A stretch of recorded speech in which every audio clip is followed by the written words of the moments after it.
Pemirsa, aksi penjamretan telepon genggam yang sempat viral di media sosial berhasil diungkap tim Reskrim Polres Metro Jakarta Utara.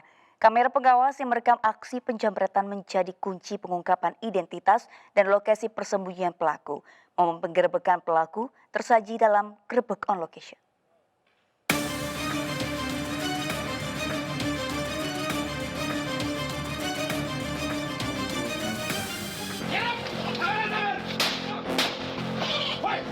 Warnanya buat kebutuhan keluarga saya, pas soalnya saya beli narkoba, Pak. Membeli tanaman hias di tepi jalan menjadi korban penjamretan.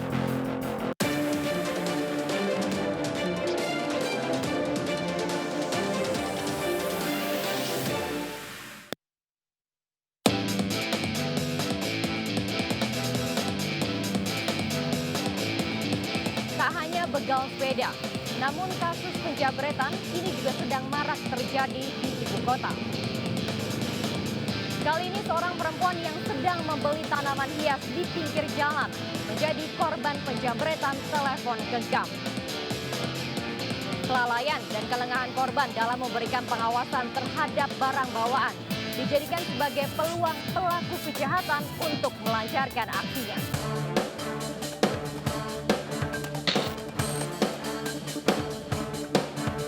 Tanjung Priok, Jakarta Utara, seorang wanita yang sedang membeli tanaman hias di tepi jalan menjadi korban penjamretan.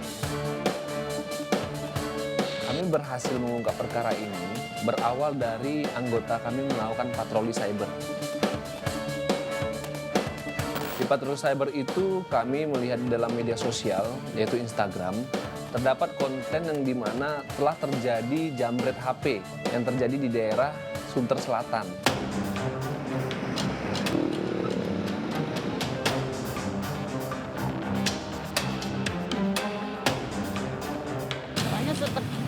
Cepat kejadiannya kan kita berempat di situ sama ibu korban sama korbannya di situ.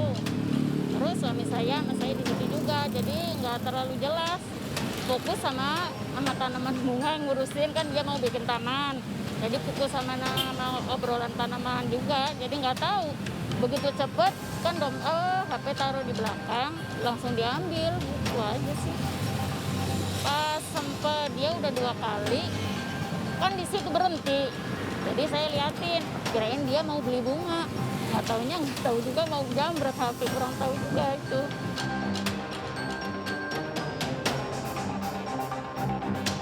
Nah, dari hasil itu kita melakukan cek hasil CCTV-nya.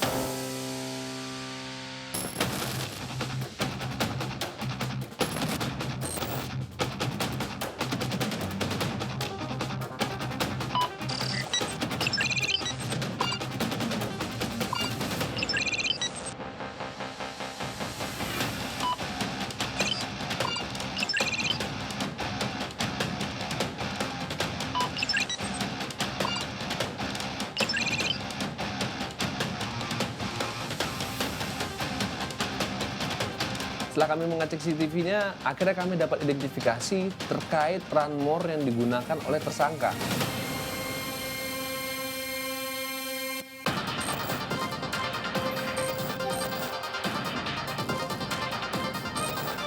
Setelah kami mendapatkan identitas dari registrasi nopolnya, setelah itu kami melakukan penangkapan terhadap tersangka. Penangkapan persiapan ya? Siap dan siap. Rumahnya ini, ya. Rumahnya ini informasinya dari jaringan diatur dan keselamatan nomor 1. Siap, ya. Siap dan. Gimana?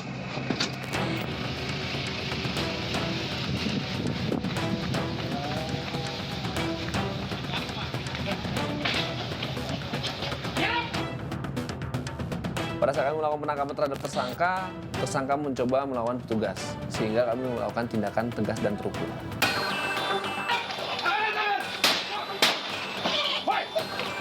Pisaunya mana nih? Apa di belakang. Ini tangan ke belakang. Pisaunya mana? Udah pisaunya. Sarung. Iya, Pak. Kamu jambret kemarin kan? Iya, Pak. Disunter kan? Iya, Pak. Hah? Iya, Pak. Cari PP tim. Helm. Coba helm. Ini helm yang kemarin bukan? Ini helm yang kamu pakai kan? Iya, Pak. Ya udah. Aman, kooperatif ya. Iya, Pak. Jangan lewat, diam. Diam, jangan lewat. Iya, Pak. Siapin mobil. Jadi dari hasil keterangan tersangka yang kami dapatkan, tersangka mengakui telah melakukan penjamretan sebanyak 7 kali.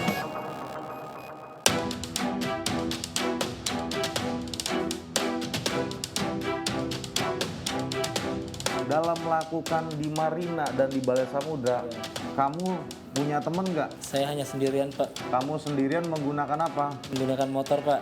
Jam kerja kamu, jam kamu berbuat. Jam saya berbuat malam hari, Pak. Oke, di Marina sekitar jam berapa? Di Balai Samudra sekitar jam berapa? Di Marina sekitar jam 7 sampai jam 10-an, Pak. Kenapa masih bisa waktu kamu sekitar jam 7 sampai jam 10, kenapa? Karena saya menunggu orang-orang pulang kerja, Pak.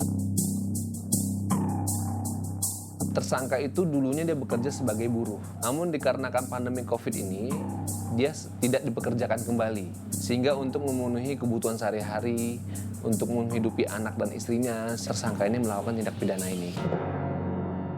Kerja di mana kamu? Kerja di pelabuhan, Pak. Sebagai?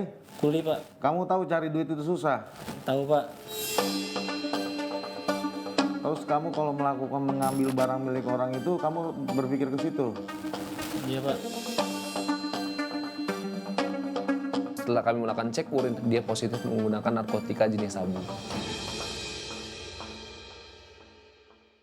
Sekarang kapasitas kebutuhan kamu itu bagaimana? Kamu kan tadi udah cek urin, hasil positif. Kebutuhan seperti apa yang kamu? Iya, separuhnya buat kebutuhan keluarga saya, pas separuhnya saya beli narkoba, Pak. Ya itu berarti namanya bukan kebutuhan dong.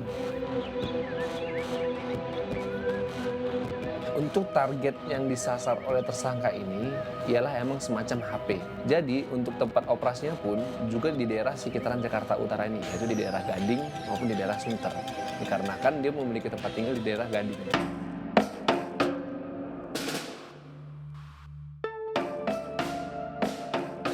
Kami mengenakan pasal 362 KUHP terkait pencurian dengan ancaman hukuman 5 tahun penjara.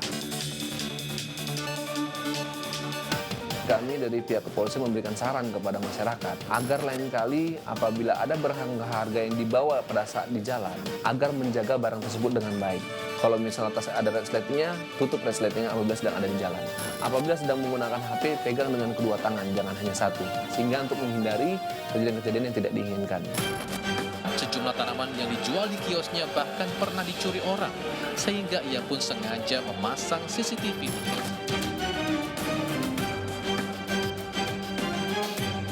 Tidak dipungkiri bahwa pandemi COVID-19 memberikan dampak buruk bagi ekonomi warga.